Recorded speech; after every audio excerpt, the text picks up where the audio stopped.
Halo Gadgeters, kalian di luar sana pasti banyak yang penasaran apa rasanya pakai handphone Android tanpa Google. Mungkin ada sebagian orang di luar sana yang bisa survive. Gue sih sebagai konten kreator berbasis utama YouTube, personally nggak bisa. Makanya gue tiap kali mencari cara baru untuk secara bersamaan menikmati Google Services sekaligus memanfaatkan kecanggihan dari Mate 40 Pro punya gue ini. Beberapa bulan yang lalu kami sempat bikin tutorial mirip beginilah. Tapi sekarang ada satu cara baru yang worth it untuk dibikinin videonya lagi. Tunggu dulu, gue warning nih sekali lagi buat kalian yang concern soal security atau takut data bocor, ya jangan coba-coba pakai cara-cara seperti ini, atau ya lebih baik beli handphone lain yang memang sudah ada Google-nya. Gue sih nggak bisa ya menjamin keamanan dari metode-metode yang akan gue jelaskan ini. Tapi ya gue pribadi selama ini belum pernah mengalami apapun yang sifatnya merugikan.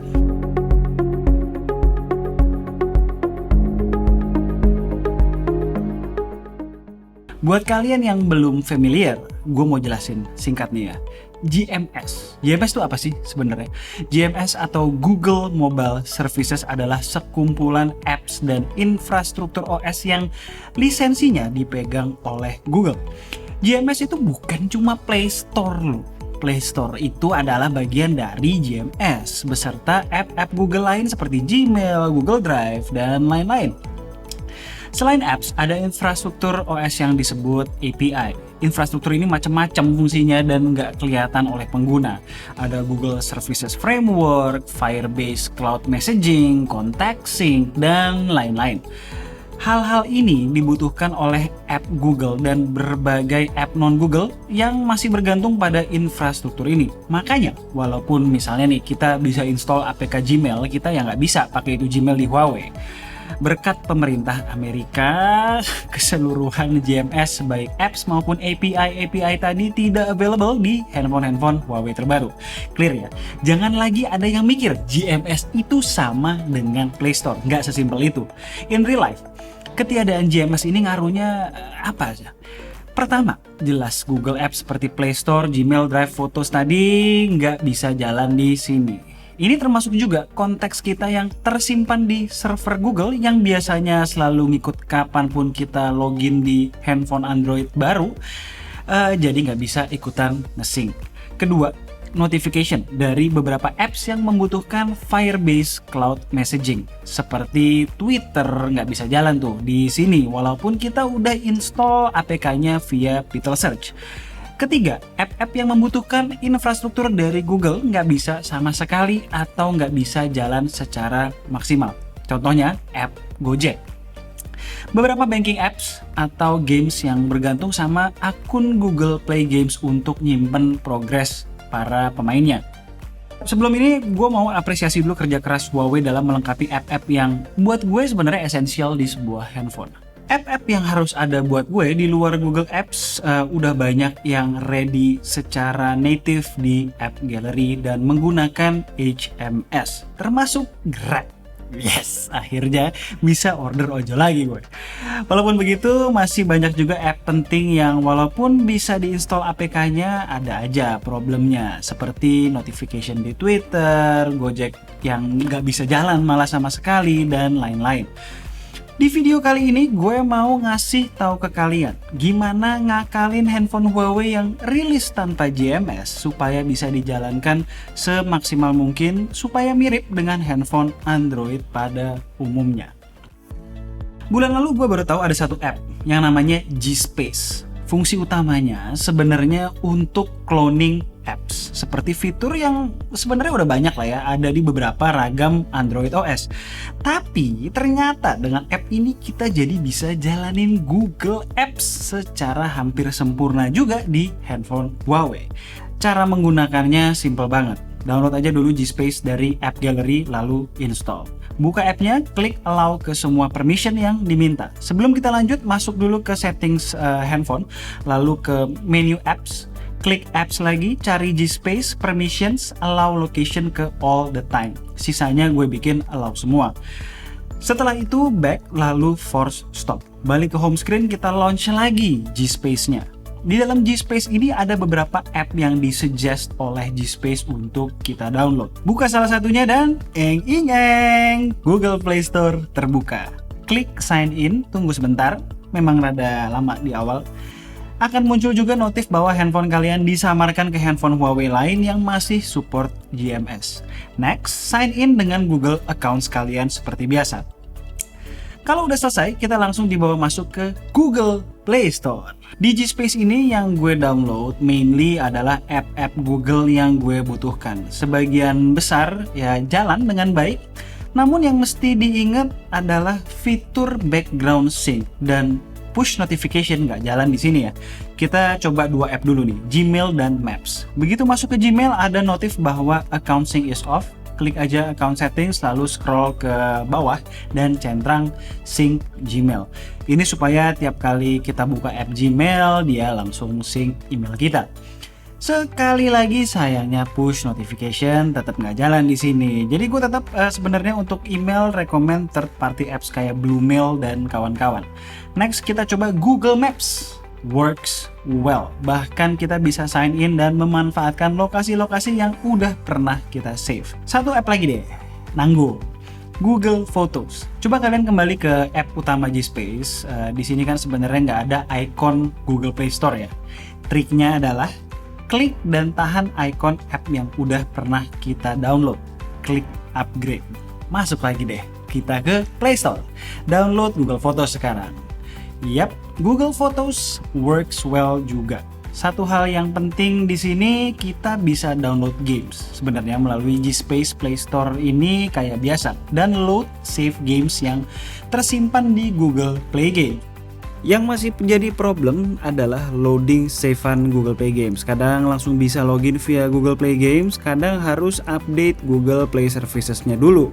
Ini ada warning nih, gue sempat ngebaca ada orang yang ke-ban gara-gara login ke Google Play Games di PUBG pakai cara G-Space ini. Ke-ban sehari itu dia, jadi ya hati-hati aja lah. Sedikit tips kalau kalian mengalami problem di G-Space, apapun problemnya, coba dulu solusinya adalah force stop G-Space lalu clear cache. Biasanya langsung normal lagi. Oh ya, untuk multiple Google accounts sebenarnya bisa. Tinggal add new accounts dari salah satu app Google. Tapi gue nggak menyarankan karena pernah malah jadi nggak bisa masuk Play Store sama sekali. Selain G-Space ini sebenarnya ada beberapa app lain yang menawarkan hal serupa seperti Dual Space, Parallel, dan lain-lain. Tapi gue merasa ini adalah yang paling stable dan reliable untuk digunakan sehari-hari ya. Problem pertama, solved soal Google Apps. Lanjut ke problem kedua. Push notification dari app yang menggunakan Firebase Cloud Messaging seperti Twitter nggak berfungsi. Caranya sama kayak di video kita sebelumnya, pakai MicroG. Problemnya di sini adalah sepertinya kita nggak bisa pakai MicroG dan G-Space secara berbarengan, akan clash device ID-nya. So, kalian harus memilih lebih penting Google Apps atau notifikasi app-app seperti Twitter. Buat kalian yang milih notifikasi lancar, kita coba setup MicroG dulu ya. Download APK MicroG di microG.org/download.html. Scroll ke bawah lalu download dan install 4 APK yang paling atas. Kalau udah, masuk ke settings HP-nya, ke apps, lalu apps lagi, cari MicroG Services Core, klik permission dan allow semua. Khusus locations, gue pilih yang all the time. Setelah itu buka app MicroG Settings di home screen, lalu klik Google Device Registration, Cloud Messaging, dan Safety Net. Kemudian nyalain opsi di dalamnya satu persatu. Kalau udah, restart dulu handphone kalian. Setelah restart, coba buka lagi MicroG Settings-nya. Lalu cek apakah Google Device Registration-nya disconnected atau connected. Pas gue coba, abis restart kondisinya disconnected. Lalu gue coba restart lagi sampai akhirnya nyala dalam keadaan connected. Proses ini bisa sampai berkali-kali. Kalau udah akhirnya connected, cek lagi cloud messaging-nya dan safety net statusnya connected atau disconnected. Kalau disconnected ya connect ulang. Next step, install ulang app yang notifnya bermasalah. Contohnya Twitter nih. Setelah itu bakalan muncul app Twitter di screen cloud messaging. Sebenarnya untuk urusan notifikasi ada satu cara lagi yang kompatibel dengan G-Space juga, yaitu app yang tadi udah gue sebut, DualSpace. Walaupun ini nggak sempurna, monggo dicoba aja. Download DualSpace dari link di deskripsi, install, lalu install Twitter misalnya. Jangan lupa di settings app-nya diganti power settings-nya jadi manual. Caranya hold lama icon di recent apps, klik power usage details, launch settings, matiin opsi manage automatically. Pas abis baru install sih sebenarnya langsung bisa nih notif Twitter masuk. Problemnya nanti setelah restart. Kadang harus nunggu 10 menitan baru notifnya start masuk lagi. Kadang harus install ulang DualSpace-nya baru bisa lagi. Problem sih. Buat yang nanya kenapa sih bang nggak pakai DualSpace aja, mesti pakai G-Space segala? Karena di DualSpace itu bener-bener bagi banget untuk urusan Google Apps-nya. Jadi lebih stabil jauh lah di G-Space. Next, tips terakhir nih. Satu app yang cukup esensial untuk ada buat gue di handphone adalah Gojek, Google Keep, dan Google Calendar. Sayangnya, app-app ini nggak ada di App Gallery dan nggak bisa jalan juga via G-Space. Satu-satunya jalan adalah dengan menggunakan app Vmos atau app virtual machine lainnya. Untuk video ini, gue akan pakai Vmos aja ya.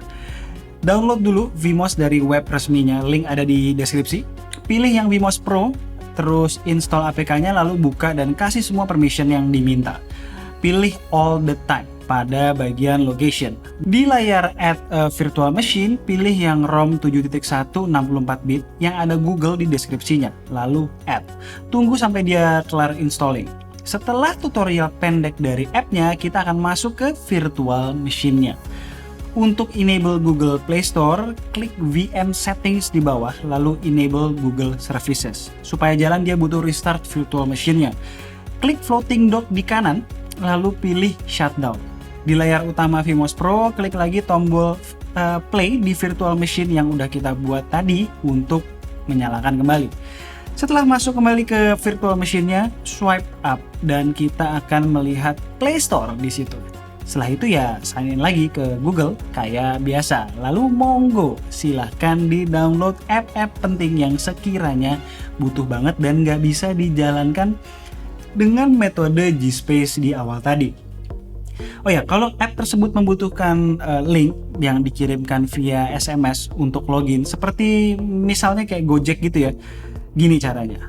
Copy URL yang dikirimkan via SMS dari OS EMUI utama kalian, URL-nya aja ya, lalu balik ke virtual machine-nya, buka browser, paste, dan enter URL tersebut. Nanti otomatis akan di-redirect ke app yang dituju. Kalau yang nanya buat yang konteks gimana bang? Kan nggak bisa nge-sip. Simple, buka www.google.com/contacts dari web browser. Di menu sebelah kiri scroll ke paling bawah, lalu ada pilihan export. Pilih export ke vCard for iOS. Setelah download file tersebut, buka app contacts, klik tombol menu kanan atas, settings, import export, pilih import from storage, nanti langsung otomatis terdeteksi file vCard tadi dan klik OK. Langsung kontak kalian di HMS terisi dengan kontak di Google. Ingat ya, keduanya kan nggak nge-sync. Jadi apapun perubahan yang kalian lakukan di handphone Huawei tidak akan nge-sync dengan konteks di Android lain nantinya. Oke, jadi itu adalah trik-trik bagaimana gue bisa bertahan dengan Mate 40 Pro ini. Ini sih sebenarnya jauh dari kata sempurna ya, masih ada beberapa hal yang tetap sulit jalan, seperti misalnya kalau kalian main Pokemon Go, app-app yang bergantung dengan safety net. Solusi terbaiknya nampaknya masih harus datang dari Huawei dan US yang entah kapan baikannya. As always, kalau kalian suka dengan video ini boleh klik like, share, dan subscribe. Jangan lupa klik icon bell yang di bawah supaya kalau kita ngeluarin video baru kalian langsung tahu. Kalau mau tanya-tanya soal tutorial singkat tadi boleh drop komen di bawah dan tunggu racun-racun kami berikutnya. Bye guys.